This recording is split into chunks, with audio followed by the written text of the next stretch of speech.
Hi, my name is Shannon Kelly, and we are here at Shift Co-op to learn more about how they're doing last mile delivery with electric tricycles. Welcome to the Go Electric Fleet Show. This is where we sit down and chat about EV fleets, infrastructure, and more. Join us as we explore EV fleets here in BC. My name is Andrew, and I'm your host. Now, I've worked as a news producer, science communicator, and communications consultant, and I hope that I can help bring some of these stories to life. There are tons of ways to work electrification into your everyday business or your organization, and one Vancouver area company has been rolling down the electric path since their inception. Now, Shannon went to go check out Shift Co-op, whose electric bikes have been running last-mile delivery legs in Vancouver all the way back since 2011. And if you've spent any amount of time in downtown, you've probably seen their bikes over the last few years. My name is Sandra Allen, and this is Shift Delivery Co-op. We are a worker-owned co-op, and our mission is to make deliveries using electric cargo tricycles, currently around Vancouver, BC.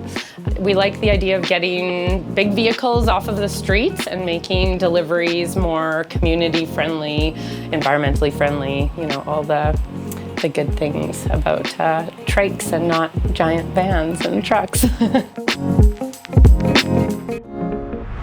So Shift Delivery started in 2011 by a group of SFU students, actually, who came up with this idea as sort of a side project. It's like, oh, this would be a very cool idea. And so they made it a reality.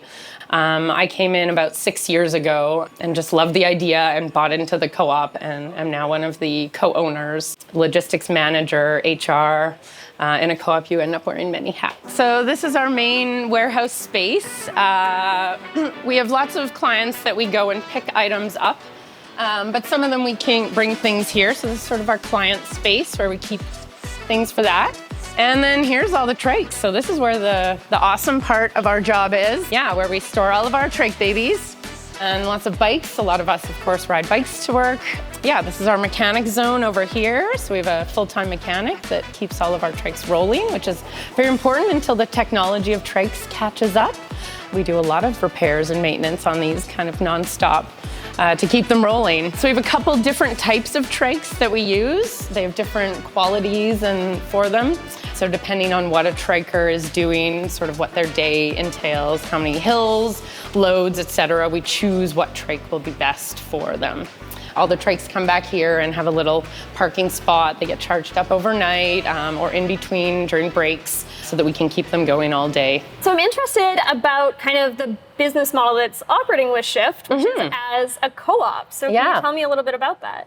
Yeah, so a worker-owned co-op, I guess the idea from the founders of starting a worker-owned co-op is that they wanted to make it more, obviously community-based and cooperative. So instead of just a boss running things and having all the money and just delegating the work, it's supposed to be more of like a community-focused thing where the workers own the place that they work at. And then as Shift makes money or is successful, everyone is successful within it. So when somebody comes in and kind of becomes part of the co-op, so they become an owner-operator, what kind of things do you hear as like reasons why they wanted to come in and kind of join this business? A lot of the reasons that people join, like you come here, well, at least for me anyways, I felt a big sense of community here and belonging. And, the idea that I could be an owner of a business, is mind-blowing to me, honestly, that I am one of the people running this business. It is not something that I would have been able to do on my own. And so being able to step into a co-op and learn from others and start to, take ownership in this space has been very empowering.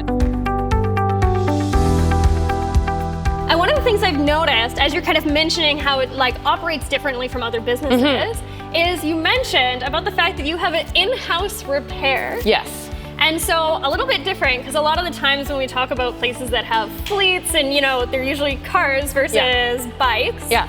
Usually that repair, that maintenance is outsourced to another company. Yeah. So I'm interested to know about kind of why that decision was made to have that in-house. Yeah. Well, a big part of it is trike technology. As of 2024, we're definitely seeing some improvements to how trikes are made, but having bikey parts on something that is hauling so much weight, actually, we just damage stuff all the time. 300 pounds of weight in a thing, where is that energy going? It's going into the wheels, and it is breaking spokes and getting flat tires like constantly. So we're slowly switching to like motorcycle and moped tires, like big fat tires, to try and stop that. So if we want to keep our fleet going and not buy a new $15,000+ trike every year, we need a mechanic. Yeah, it's a big output of money that is hard to come by at this point. So yeah, we're just hanging on with these babies for now, doing what we can to fix them. I think one of the things that's so cool is when you look around at all of the trikes that you have, is they all are a little bit unique. Yeah. They all look a little bit different. They're different heights. The boxes are different sizes. The wheels are different sizes. Yeah. So you can tell it's kind of, it's been built over time. Yeah. And it definitely it looks like they are like well-loved. They are well-loved, yeah. And different people have favorite trikes. Some people prefer a smaller box because then they can see over it. Sometimes we do loads that are so large that we literally need the big box. Yeah. Otherwise we can't fit it. And even then sometimes you're like, okay, how do we get that last thing in there? Yeah, we like to use smaller ones when we're training so that the trainer can see over behind them to be able to watch for the new rider. Yeah, so we have different needs. Some of our loads are not as big, so it's nice to just have a smaller box. But so we choose depending on what people like and what they're doing and what they're hauling, and we adjust the schedule. So it's not like the same person rides the same trike every day. They get assigned different ones all the time depending on what they're doing. Now, one of the things I'm curious about, because I see on this wall behind you, all of these outlets. Yes. So I'm a little curious about how these trikes get charged, because you mentioned that sometimes the riders might have to find plugs while they're out on the road. Yeah, so the rad trikes that we have, or a lot of trikes that are coming out these days especially, it's just like a vacuum cord. Like you pull it out, you can actually, it's not one of them. But yeah, you can pull out the cord, you plug it right into a socket. So some of our places that we pick up at, we know that there's an outlet there that we can use, so we kind of have spots around the city that we know, like if a triker's running out of power, you can go plug in there. Usually about 15, 20 minutes will give you enough charge, even if you're almost dead, to make it back to shift, even if not to do a bunch more deliveries. So slowly switching it over so that we can charge trikes anywhere would be wonderful. But for now, the ones that use a special charger, if a triker has a long day, we give them a spare battery. So we literally put a loose battery in the trike, and then they can kind of pull a cable down and plug it in if they need to. Oh, interesting. Plug in a spare just to make it through the day. It's like this interesting thing that's come up in the last few years with so many more people using, even just for recreation, e-bikes, and this kind of request for more opportunities for kind of charging in public. And it's kind of mirroring those early days of EVs where EV drivers were looking for just more public chargers. The company that makes these are Cycles Maximus, so we call these CMs. So the CMs have some mixture of parts. So Shift had these boxes built for them. And then we use parts from Grintech. So some of the connectors and the display are all from Grintech, which is a local company that does amazing e-bike electrical conversion things. They've been doing it for a very long time. And it's great having local things. The more local parts you can have, the better. So with these ones, the motor is in the front. So this is our big motor up here. You do need to be careful going through puddles because you don't want to get that in water. So on really rainy days, we do avoid certain streets. Big brakes, like on a car, we have big disc brakes. This one we have transferred over. So this is one of the LifePo batteries. So it's got a different battery box than the other ones that we put on here, much safer. We really like them. We use them all for training because they're far more bikey. So they just have a little bit more compactability, a really amazing turning radius that helps you get around things very easily, and a nice lower box that you can see over it. So these are often the people who are a little more cyclists. This is their favorite because you get to put a little bit of your power in. There's no pedal assist. There's just throttle or pedaling or a combination of. So our other trikes do have pedal assist, so you can set it and then you can let go of the throttle and you can just be pedaling and you'll be going your comfortable 28, 30 kilometers an hour on a straightaway. So not only we're smashing the norms of delivery, like it doesn't have to be done in a big truck or a car. You can actually get on a bike or a tricycle, even if it's raining, and go out there and do deliveries and really change the community by doing it in this way. Now, I'm someone who requires pedal assist to do much of anything on a bike, so it's nice to see if these delivery drivers aren't having to completely exhaust themselves doing what they do. Shannon's here now in studio, and you didn't have to cycle here, right? I did not borrow a bike. I don't know. You seemed like you were kind of enjoying yourself there, so I wouldn't have been surprised to see you roll up in one of their bikes. Well, I do like bike riding, but I'm not going to ride all the way over here. That's a bit of a hike. Now, I kind of want to just get into it by asking you, like, what you thought of the visit there, because I don't think a lot of people are probably not very familiar with even the idea of what it means to work in one of those last mile delivery firms outside of, everyone is familiar with Amazon drivers. But a lot of the smaller folks who make this work as well, what was it like being there? Did it feel super corporate? Did it feel kind of laid back? Like, what was it like? No, it was really cool. I mean, you walk in and the majority of their space there is like a warehouse, right? And all of the trikes are parked there, and they've all got their parking stalls, and they've got like a little sign for where all the bikes go. And they have got like the kind of the repair shop area over to the side. And, the owner operators, they come in and they kind of take a look at the schedule, and they grab a trike and they head off to do their pickups and their deliveries. So it definitely does not feel very corporate. And I think it's also a really different kind of aspect of that last mile delivery, because it's a situation where you're not having that like barrage of packages that are coming into the center and then leaving the center on a truck. You actually have bikes that are leaving with empty boxes, and then they pick up things and they deliver them all within kind of that same route. Now, when you're speaking, to all the people there trying to learn a lot about how it all works, was there anything that really struck you about how they operated that business that perhaps might be something that people who are unfamiliar may be curious about what it means to electrify their fleets, something that they might want to know more about? Was there anything that kind of stuck out to you about how they ran the ship, if you will? I think one of the really cool things that I heard from Sandra while we were there was this idea that like people are not forced to take a certain trike, right? Mm-hmm. And that there are certain riders that prefer certain trikes, or certain trikes that are better for certain tasks. And that's a conversation that's had, or that is kind of a decision that's made amongst themselves. And I think that that's a really good lesson for a lot of fleet managers, a lot of business owners, when they are going through this fleet electrification process. So even if you're not dealing with a trike where maybe somebody who's shorter can't see over the cargo box that's on it, maybe you're dealing with people who are more comfortable driving vehicles of a certain size, or more comfortable having vehicles with longer ranges or something like that. But being able to have that conversation with the people who are actually going to be utilizing the electric vehicles, and figuring out the best path forward from there.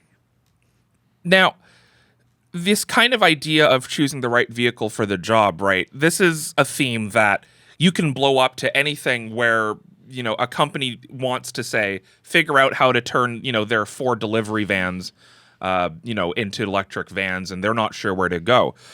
Was there anything that kind of popped through your mind about the process of choosing that? Because I feel like, in retrospect, it's kind of obvious that you would want that last mile delivery service to have, very, slim for cargo bikes kind of process or kind of vehicle.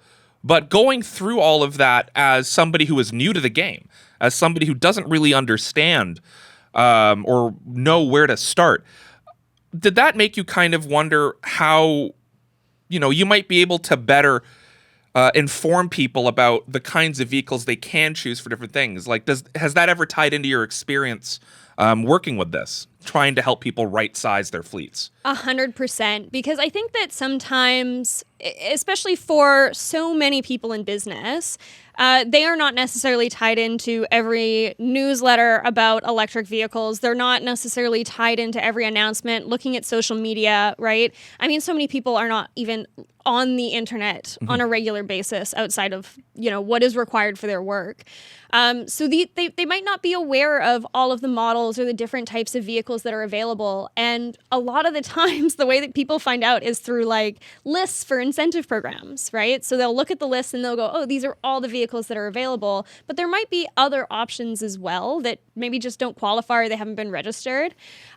So I think that there is kind of that aspect of having to look a little bit outside the box or maybe think about the companies that you currently get vehicles from, right? Or that create vehicles that are fit for the task you are purchasing them for, and seeing if there are electric versions of it, or seeing other companies that make competing products. Do they have an electrified version, right? And kind of doing a little bit more of that research.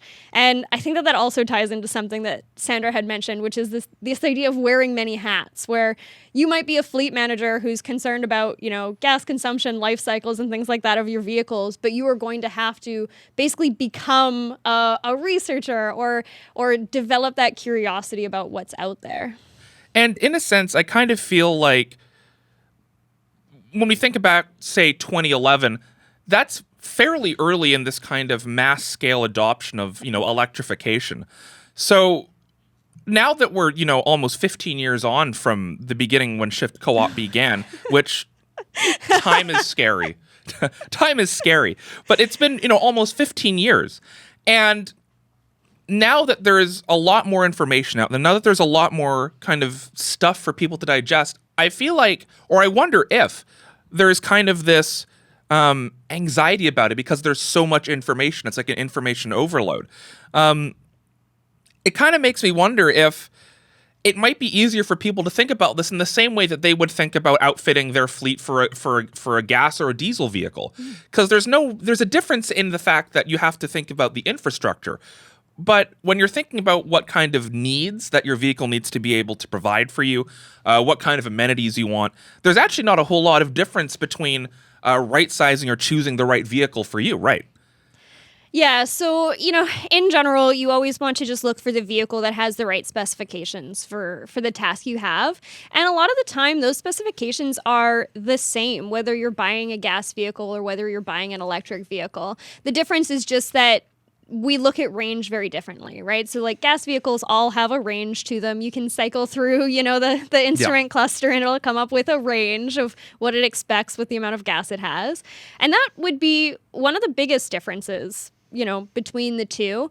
But I can understand when people have a little bit of that hesitancy about going to the electric versions and having that anxiety about like, oh, well, I really don't know that much about this technology and things like that. The reality is you don't need to know that much about this technology. And a lot of the changes that have happened with the vehicles since, 2011 have all been changes that have been made to better things, right? So they've been like standardization of charging plugs, right? Or, Sandra talked about with the e-bikes of the fact that the spokes on the wheels were not strong enough to withstand the additional weight of a cargo e-bike. So all in all, what do you make of your experience with Sandra and Shift Co-op? Yeah, I think it was a really great experience to visit and see how they operate. It's so interesting to me how many parallels there are between the experience of Shift and so many other businesses that we hear from, kind of in terms of having to have that adaptability and the desire to constantly be learning, consulting your staff, and also thinking outside the box when it comes to your operations. That's all for today's episode. Thanks so much for sitting down and chatting with us. A huge thanks to today's guest, Sandra from Shift Co-op, and all the wonderful folks there. The Go Electric Fleet Show is made possible by Plug-in BC. Hopefully you've taken something from today's episode. Maybe you've learned a little bit about how to right-size vehicles for your fleet, or maybe you've understood just a little bit more that there's a lot more flexibility than you think there is. My name is Andrew, and you're all charged up and ready to go. Hey there. Thanks for joining us on the Go Electric Fleet Show. Please like and subscribe for more content about electric vehicle fleets in British Columbia and beyond.